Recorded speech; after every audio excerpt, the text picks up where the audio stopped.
এতক্ষণ এই স্থানটি ছিল মুক্ত বৃন্দাবন অর্থাৎ শ্রীধাম নবদ্বীপ।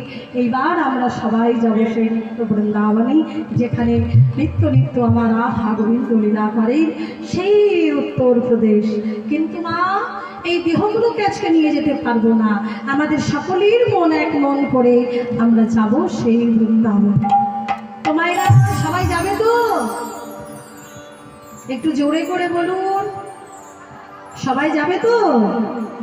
আচ্ছা, আমার কথাগুলো শোনা যাচ্ছে তো? এদিকে বাবা শোনা যাচ্ছে? বাহ, তাহলে সবাই যাবে তো? আচ্ছা, যারা যারা যাবেন না একটু উলুধ্বনি করুন তো।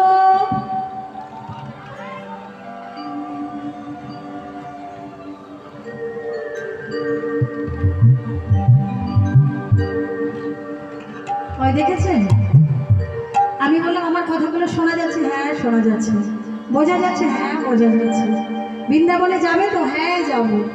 এবার বললাম যারা যারা যাবেন না উলুধ্বনি করুন। অনেক মায়েরা করে, কিন্তু মনটাকে রাখতে হবে কিন্তু ভগবানের চরণে, আর যা কিছু হয়ে যায়। এবার যারা যারা আমরা বৃন্দাবনে যাব, বাবা সকলে একটু জয়ের ধ্বনি, মায়েরা উলুধ্বনি, হরির ধ্বনি, রাধে হরি বল।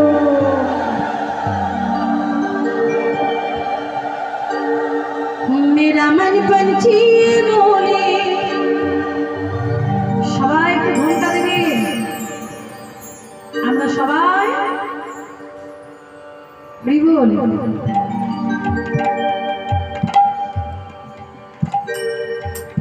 मेरा मन पंछी